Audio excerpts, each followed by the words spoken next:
51 آیا سے چلے گا نا. بسم اللہ الرحمن الرحیم. وَلَوْ شِئْنَا لَبَعَثْنَا فِي كُلِّ مَرْيَةٍ نَذِيرًا, اور اگر ہم چاہتے تو ہم ہر ایک بستی میں ڈرانے والا بھیج دیتے. اب نذیرہ سے یہاں پہ مراد جو ڈر سنانے والا سے مراد انبیاء ہے, رسول ہے.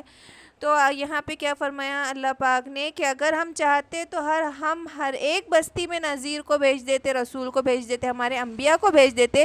لیکن اللہ پاک کو آپ صلی اللہ علیہ وسلم کا اکرام منظور تھا, اکرام کرنا منظور تھا کہ آپ صلی اللہ علیہ وسلم نے اللہ پاک نے آپ صلی اللہ علیہ وسلم پر نبوت کو ختم کیا, اور نہ آپ کے بعد کوئی رسول آئے گا ہی نہیں. آپ مہر لگا دی آپ کے بعد, اب کوئی رسول نہیں آئے گا, کوئی نبی نہیں آئے گا. تو اللہ پاک کیا فرما رہے کہ اگر ہم چاہتے تو ہر ایک بستی میں ایک رسول رہتا, بعد میں بھی رسول آتے, ہدایت دیتے رہتے, دعوت تبلیغ کا کام کرتے. لیکن ہم کو اکرام منظور تھا ہمارے نبی کا, پیارے محمد صلی اللہ علیہ وسلم کا, کہ آپ کے بعد اب کوئی رسول نہیں آئے گا. آپ پہ ختم نبوت ہوئی اور اب آپ واحد ہیں, اب آپ کے بعد کوئی نبی نہیں آنے والا ہے. فَلَا تُطِعِ الْكَافِرِينَ, تو پھر اور اگر آپ تو آپ کہاں مت مانیے کافروں کی اتباع نہ کریے. وَجَاهِدُهُمْ بِهِ جِهَادًا كَبِيرًا, اور آپ ان سے بڑا جہاد کرتے رہیے. آپ ان کی اتباع نہ کریے, آپ ان سے جہاد کریے. اب وہاں پہ یہ مکی آیت ہے, اب مکے میں جہاد کا حکم تو نازل نہیں ہوا تھا, اس لیے یہاں جہاد سے مراد صرف تبلیغ تھا. یعنی جہاد کس سے کرنا ہے, الفاظوں سے, قرآن کے ذریعے, اور جو پیغام ہے وہ پہنچانے کے ذریعے جد و جہد کرنا تھا. پھر بعد میں جو تلواروں سے اور طاقت کے زور پہ جو جہاد کا حکم آیا وہ مدینے میں آیا. چونکہ یہ پوری آیتیں مکی ہے, مکے میں جہاد کا حکم نازل نہیں ہوا تھا. وہاں پہ حالانکہ ڈیمانڈ بھی کرتے تھے نا صحابہ, جب بہت تکلیف میں آ گئے تھے تو بہت ڈیمانڈ کرتے تھے کہ ہم کمزور ہے, کہ ہمیں وہ کریے. لیکن وہاں پہ صرف صبر کرنا تھا, صرف صبر کا حکم تھا. جہاد کا حکم مدینے میں نازل ہوتا ہے. یہاں پہ جو بڑا جہاد سے مراد تھا کہ اب الفاظوں سے, اپنے اخلاق سے, اعمال سے اور قرآن کے ذریعے جہاد کرنا تھا. وَهُوَ الَّذِي مَرَجَ الْبَحْرَيْنِ, اور وہی ہے جس نے بہا دیا. وَهُوَ الَّذِي, اور وہی ہے جس نے مَرَجَ الْبَحْرَيْنِ, دو دریا چلائے. هَذَا عُذْبٌ فُرَاتٌ, اور اس ایک کا پانی میٹھا ہے خوشگوار. وَهَذَا مِلْحٌ أُجَاجٌ, اور دوسرے کا کھارا اور کڑوا ہے. اور مرجا کے معنی ہوتے آزاد چھوڑنے کے. اور یہاں پر کیا مراد ہے کہ ایک جو ایک آرکام اور چاٹگام نام کے مقام پر دریا وہاں پر ایسی بہتی ہے کہ آدھے دریا کا پانی سفید اور ساکن ہے, اور اس کے اگلے چھور اس کے بازو میں ایک دھار ہے, اور دوسری طرف ایک دم کالا اور تلاتم سے بہتا ہوا سمندر رہتا ہے, اور وہ ایک دوسرے میں کبھی نہیں ملتا. اور جب دریا بھی سمندر میں جا کے ملتا ہے تو دونوں کا پانی کیسا رہتا ہے نا, بالکل سپریٹ رہتا ہے. ایسا نہیں ہوتا کہ سمندر کا پانی بہہ کے دریا میں مل گیا اور دریا کو کھارا کر دیا, اور دریاؤں کا میٹھا پانی سمندر میں کنٹینیوس مل رہا ہے لیکن وہ میٹھا نہیں کر دیتا. اس کا جو سالٹ کا کنسنٹریشن رہتا ہے, اس کے جو P H level whatever رہتا, وہ اپنی جگہ ویسا کا ویسا ایز اٹ از موجود رہتا سمندر کا. اور دریا جو مل بھی رہی ہے تو مکس اپ نہیں ہوتا کبھی بھی, ایک آڑ ہمیشہ موجود ہے. اور دیکھو اللہ کی قدرت کیسی ہے نا, کہ اللہ نے دریاؤں میں, تالابوں میں اور اس کے ندیوں میں میٹھا پانی رکھا ہے, اور سمندر میں کھارا پانی ہے. اگر سمندر کا پانی کھارا نہیں ہوتا تو اس پوری گندگی جا کے سمندر میں ملتی ہے. اور سمندر کے اگر جانور اتنی تعداد میں ہیں, اگر وہ وہاں مرتے تو سڑتے, کتنے برے سڑتے تھے وہ. لیکن وہ اس کا جو کھارا پانی, اس کا جو سالٹ کا کنسنٹریشن اتنا ہائی ہے کہ کوئی گندگی وہاں رہ ہی نہیں پاتی. سب کو گلا کے وہ اس طریقے سے ڈیزولو ہو جاتا ہے ہر چیز, اگر وہ کھارا نہیں رہتا. اس کتنی بڑی مصلحت ہے اللہ پاک کے سمندر کے پانی کو اتنا زیادہ نمکین اور اس میں سالٹ کا کنسنٹریشن اتنے زیادہ رکھنے کی کہ دنیا آبادی نہیں ہو پاتی تھی.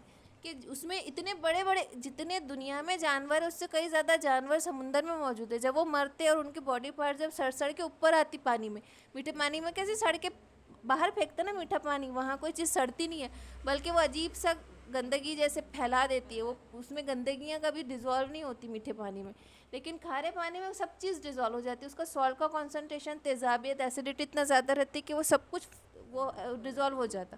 تو یہ اللہ کی وصلیت ہے کہ اللہ نے ہمارے پینے کے لیے میٹھے پانی بھی بہائے, اور وہاں میٹھا ہی پانی جا رہا, پورے دریا جا کے سمندر میں مل رہے ہیں لیکن وہ کبھی اس کا کنسنٹریشن ڈسٹرب نہیں ہوتا. اور اس کے کھارے اور تیزابیت کی یہ وجہ ہے ورنہ ہمارا زندہ رہنا مشکل ہو جاتا، اتنا گندگی ہوتی، وہ سب کچھ ڈیزالو کر دیتا۔ وَجَعَلَ بَيْنَهُمْ بَرْزَجًا وَحِجْرًا مَحْجُورًا، اور ہم نے بنایا دونوں کے بیچ میں ایک آڑ رکی ہوئی۔ تو یہ الگ الگ کئی اس میں بہت سارے، اس میں تو اگر ہم مثالیں دینے بیٹھے تو بہت ساری مثالیں ہم کو مل جاتی ہے کہ کہاں پہ ایسی جگہ ہے جہاں پہ میٹھا اور کھارا پانی ایک ہی ساتھ چل رہا ہے، اور باقاعدہ اس کے بیچ میں ڈفرینشیشن ہے، ایک پٹی جیسی دکھ رہی ہے، وہ آپس میں ملتے نہیں، ایسے ایک نہیں بہت ساری مثالیں ایسی موجود ہے دنیا میں۔ وَهُوَ الَّذِي خَلَقَ مِنَ الْمَاءِ بَشَرًا، اور وہی ہے جس نے بنایا آدمی کو پانی سے، ہر انسان کو پانی سے پیدا کیا، فَجَعَلَهُ نَسْبًا وَسِحْرًا، اور ان کی نسبیت دی، ان کو نسب دیا، اور سحرن اور سسرالی رشتہ داری دی۔ اب دیکھو یہ تو میں اس سے پہلے بھی ایکسپلین کر چکی کہ پانی سے کیسا پیدا ہوا، انسان کا پانی سے بننا کیسا ہے، کہ جو اس کا جو ارلیسٹ مولیکیول ہے، جو وہ ہائیڈروجن اور آکسیجن کے ساتھ مل کر وہ پانی سے ہی اس کا ارلیسٹ مولیکیول بنتا ہے، جو سیل بنتا ہے، اس کے بعد میں باڈی میں 70% سے زیادہ پانی ہے، ہمارا ہر آرگن کے اندر پانی ہے، ہمارا برین سے لے کے لنگ سے لے کر اس میں بہت زیادہ کنسنٹریشن میں پانی ہے۔ تو اس میں بھی اتنا زیادہ ریسرچ اور سب کی چیزیں، اس سے پہلے کہ شاید سورہ حج میں بھی گزر چکا ہے، میں نے یہ پورا ایکسپلین کیا تھا کہ جو یہ والی آیت ہے کہ ہم نے انسان کو پانی سے کیسے پیدا کیا، تو اس کا پورا ایکسپلینیشن ہے۔ اور دوسرا کہ ہم نے اس کو نسب بھی دیا، اور سحرن کا مطلب ہوتا ہے وہ رشتہ داری جو سسرال سے ملتی ہے، یعنی اللہ پاک نے انسان کو پیدا کر کے اس کے قلبی سکون کے لیے اور اس کے اپنے متاع کے لیے نسب بنایا، رشتہ داریاں دی۔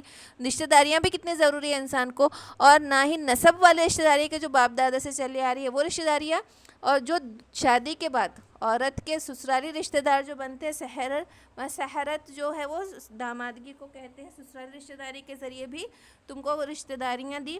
وَكَانَ رَبُّكَ قَدِيرًا، اور ہے آپ کا رب سب کچھ کرنے پر قادر ہے۔ وَيَعْبُدُونَ مِن دُونِ اللَّهِ، اور وہ عبادت کرتے اللہ کے سوا، مَا لَا يَنفَعُهُ وَلَا يُضُرُّهُمْ، جو نہ ہی نفع پہنچا سکتے ہیں اور نہ ہی نقصان پہنچا سکتے ہیں۔ وَكَانَ الْكَافِرُ عَلَىٰ رَبِّهِ ظَهِيرًا، اور ہے کافر تمہارے رب کی طرف پیٹھ پھیرتا ہے، اور کافر اپنے رب کی طرف پیٹھ پھیرتے ہیں۔ وَمَا أَرْسَلْنَاكَ إِلَّا مُبَشِّرًا وَنَذِيرًا، اور ہم نے آپ کو صرف ڈر سنانے والا اور خوشخبری سنانے والا بنا کر بھیجا ہے، آپ کا یہی کام ہے، ڈر سنانے، بشیرًا ونذیرًا، مبشرًا ونذیرًا، آپ کو خوشخبری سنانے والا اور ڈر سنانے والا بنا کر ہم کو بھیجا۔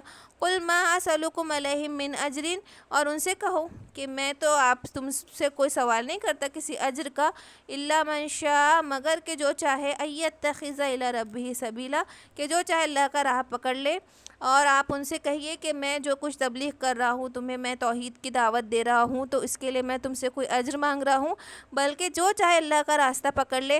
اور اجر کیسا ہے نا، کہ حدیث پاک کا مفہوم ہے کہ بھلائی کی طرف رہنمائی کرنے والا، گویا کہ اس کو کرنے والے کی طرح ہے، یعنی کہ اگر ہم نے کسی کو بھلائی کا حکم دیا، بھلائی کی تبلیغ کی، بھلائی کی راستہ بھی بتایا، اور اس کے بعد کسی شخص نے اس کی بات پہ عمل کیا، تو اس کے عمل کا اجر بھی اس بتانے والے رہنما کو بھی اسی کے برابری کا اجر ملے گا جو وہ رہنمائی کرے گا۔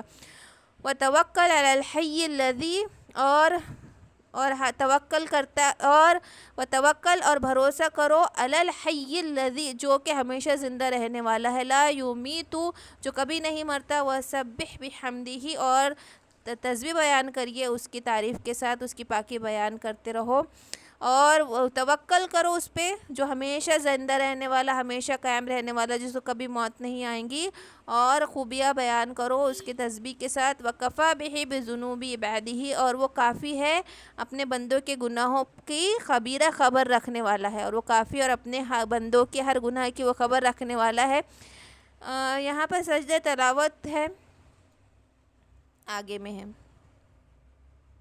ہاں آگے، لِلَّذِي خَلَقَ السَّمَاوَاتِ وَالْأَرْضَ، وہی ہے جس نے خلقت کی زمین اور آسمان کی، وَمَا بَيْنَهُمَا، اور ان دونوں کے درمیان جو کچھ ہے، فِي سِتَّةِ أَيَّامٍ، 7 دنوں میں، ثُمَّ اسْتَوَىٰ عَلَى الْعَرْشِ، پھر وہ قائم ہوا، پھر اس نے ٹھیک کر دیا، پھر وہ قائم مقام ہوا، علی العرش، عرش پر، الرحمن، رحمان، فسأل به خبیرہ، پھر پوچھ اس سے، بھی خبیرہ وہ خبر رکھتا ہے، پوچھو اس سے جو کچھ جو اس کی خبر رکھتا ہے۔ تو جو قریش تھے تو وہ رحمان جب آتا تھا، قرآن میں رحمان آتا تھا تو کہتے تھے ہم نہیں جانتے کون رحمان ہے، وہ اس طریقے سے کہہ دیتے تھے۔ تو جب آپ صلی اللہ علیہ وسلم نے وہ صلح حدیبیہ میں بھی ان سے وہ لکھوایا تھا، مطلب صلح لکھوا رہے تھے، تو آپ صلی اللہ علیہ وسلم بسم اللہ الرحمن الرحیم کہا، تو انہوں نے کہا کہ ہمیں نہیں پتہ رحمان کون ہے، تم اللہ کے نام سے لکھو، بسمک اللہ، کہ اللہ کے نام سے شروع کر کے لکھو، ہم رحمان کو نہیں جانتے۔ تو وہاں پہ یہی فرمایا جا رہا ہے کہ پوچھو ان سے جن کو پتہ ہے، ان سے پوچھو کہ رحمان کیا ہے، بڑی رحمت والا، سو پوچھو اس سے جو خبر رکھتا ہو۔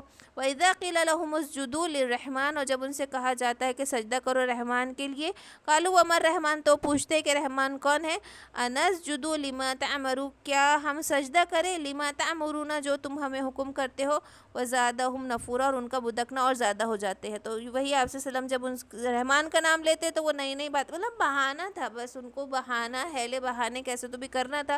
تو جب رحمان کا نام لیا جاتا، بسم اللہ الرحمن الرحیم کہا جاتا، تو اس میں وہ کہتے کہ ہم تو نہیں جانتے رحمان کون ہے، ہم اللہ کو پہچانتے، اب تم کس چیز کا، تم اور کون سے نئے نام لے کر آ گئے ہو، اور ہمیں کس چیز کا حکم دیتے ہو، کس چیز کا سجدے کا حکم دیتے ہو، اس طریقے کی وہ باتیں کرتے، اور ان کا بدکنا، ان کا نافرمانی کرنا اور زیادہ بڑھ جاتا۔